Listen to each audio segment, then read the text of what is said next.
All right guys, welcome back to the channel. I've been getting tons of questions about fly fishing leaders and tippets. So this is going to be a fly fishing for beginners, leaders and tippets, tips and tricks. I know that's super long, but that's basically what it is. I didn't know a lot about leaders and tippets when I first started fly fishing, and I kind of figured it out by myself.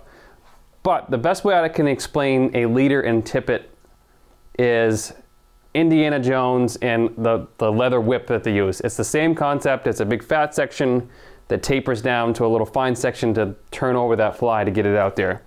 So I'm going to show you some tips and tricks and the leaders that I always buy before I started making my own. So I'll explain that here in a minute. So there's two leaders that I buy pretty much religiously, is the Rio PowerFlex Trout. And you guys can see that, and I'll leave the link for the description for all these things below on Amazon, where else you can find them. And this is 9 foot 5X 5 pound. And this is the 7.5 foot 5X 5 pound. So basically the same thing. I do buy 4X, but not very often. A lot of the trout I fish for aren't super finicky, but I'd like to have my options covered with 5X. So 5X is really light line. It's 5 pound breaking strength at its thinnest point. So I buy, if you're just beginning to fly fish, I would start with a shorter leader first, and then work your way up to the 9 foot leader. The only reason you would go to a 9 foot leader is to create a really good presentation, or if you have really spooky trout. So you want to keep that fly line, whether it's green or whether it's bright orange, away from that fish as much as possible. The further away from the fly line, the better, obviously. So I buy these prepackaged. They're pretty expensive. Well, not pretty expensive. They're like $5 a piece. You can get the 3-pack for like $12.99 sometimes from Rio, and I'll leave a link to the description for both of those. So let's open the 9 foot leader and how I basically use them when I'm fly fishing. So I'll open up a new leader, right? And it's a tapered leader, and they call this a knotless leader. And I always thought knotless leader means like you're gonna cast it and you're not gonna get any wind knots per se. That is not the case, no pun intended. What that refers to is before they started making pre-tapered leaders, is they were actually knotted. And I'm gonna grab a leader right now and I'll show you what I mean, just so you know the history of what that terminology is. So you can make your own leaders with this stuff. It's called Maxima Clear. This is monofilament leader making material. So you can buy 8 pound, 10 pound, 20 pound, all different sizes. And basically what you want to do is you want to start with like 25 pound, 30 pound, and run a big section of that. And then you tie a blood knot or a triple surgeon's knot to the next size down, and then the next size down, and the next size down. So this has a bunch of knots in it, which creates somewhat of a weak point, but you can customize your leader for whatever you want to do. Now for beginners, I don't suggest doing any of that, so we're just gonna throw that on the floor and not even think about it. Too complicated. So we're gonna stick with the 9 foot or the 7 foot. So I've already opened the 7 foot, so I won't show you that trick. So each of these leaders is gonna come basically pre-wrapped from the butt section down to the skinny section. So it's gonna come with a perfection loop. Hopefully you guys can see that. So that loop is called a perfection knot loop, basically. And it's around the 20 to 25 pound mark. And that's the thickness of that, the strength of that line right there. So what you want to do is hold it in one hand, and then you're going to unwrap to prevent knots. And I already see a knot forming in here. Hope you guys can see that on camera.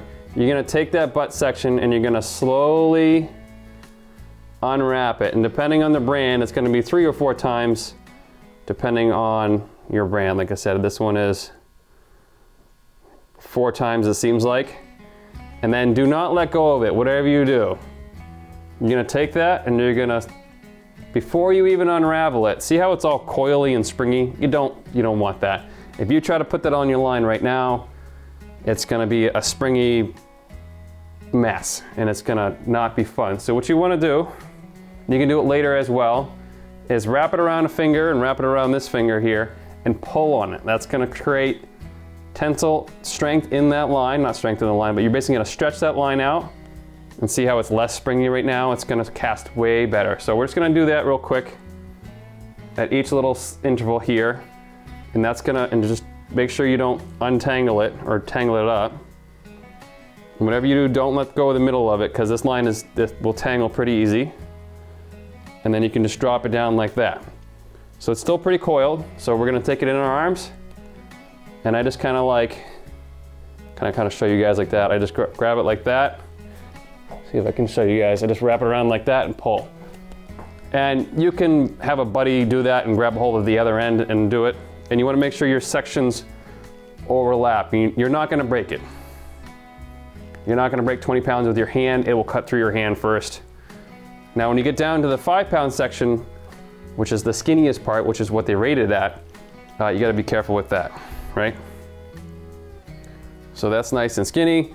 And now you have this nice, straight, somewhat straight, unkinked leader that you can use, and it's going to cast really nice. So you want to do that every time you get a new package, and pretty much every time that you don't use your fly rod like more than a week. It'll start to retain its memory.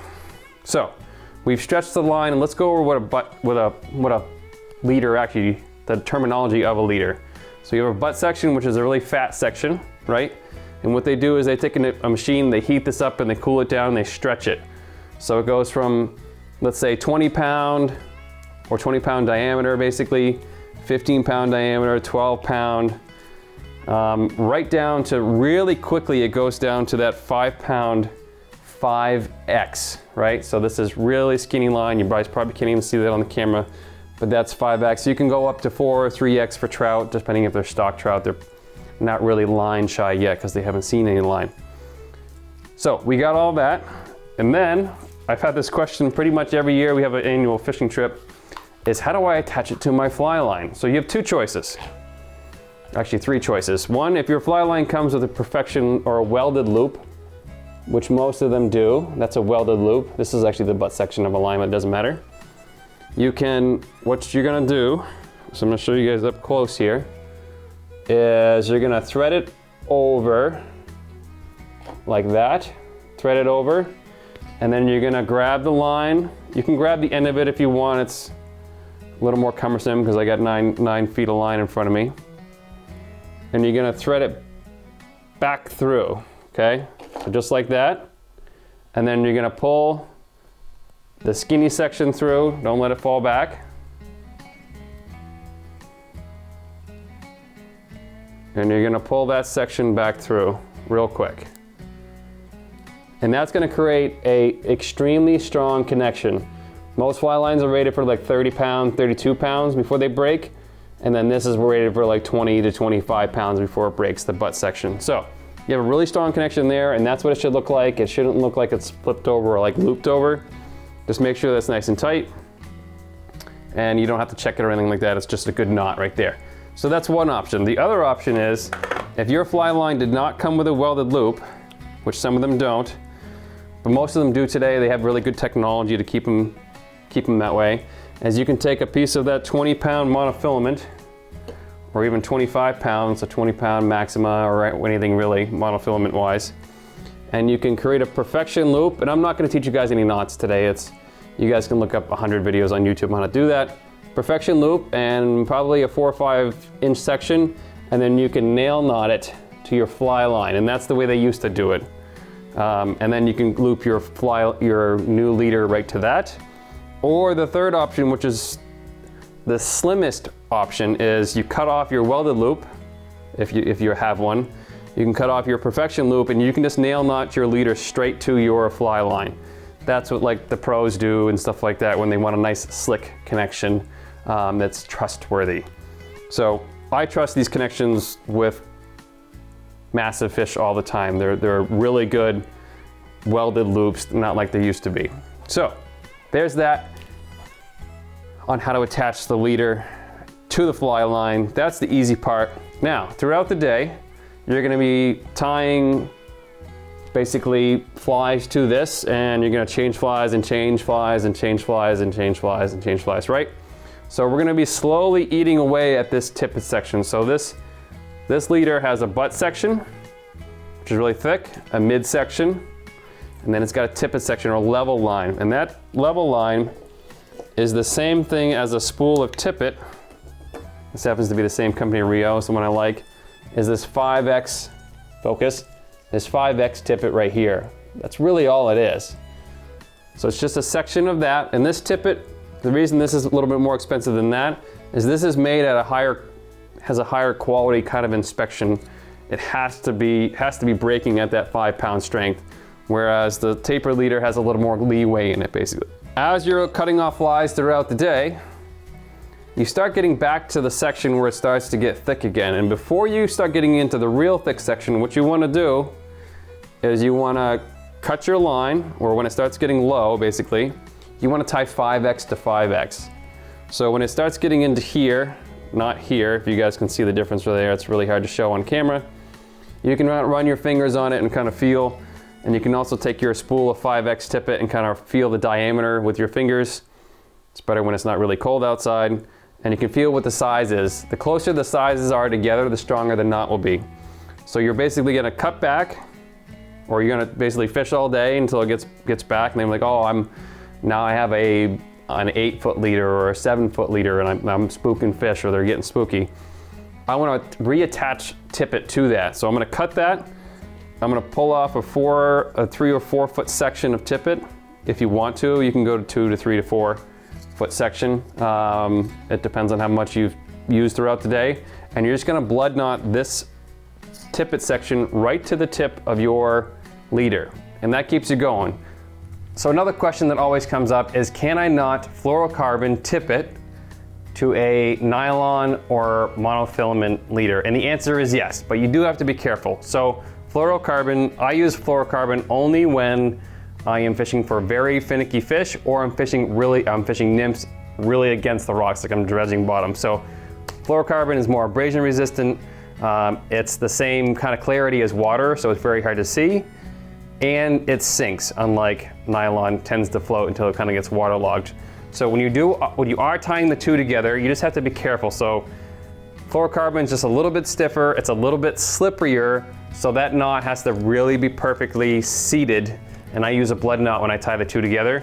You just gotta be really careful with those two knots. Even with fluoro to fluoro, it is super tricky. So practice those knots off the water, so when you're on the water, you don't have to waste the time. And always test your knots to make sure they're good. And so I'm not gonna show you a blood knot, but I'm gonna go through the knots again real quick. So we have a perfection loop knot at the tip of the leader, and then how you want to attach the new tippet to the leader is either a blood knot or a triple surgeon's knot. Those are the two that people have tested throughout the years that really work best on making things strong and nice for the fish. Now I fish with 5X, like I said, to fish really delicate dry flies, like really small, like 20 size dry flies, and I fish woolly buggers all the way up to a size like 4. So it depends on really what I'm doing.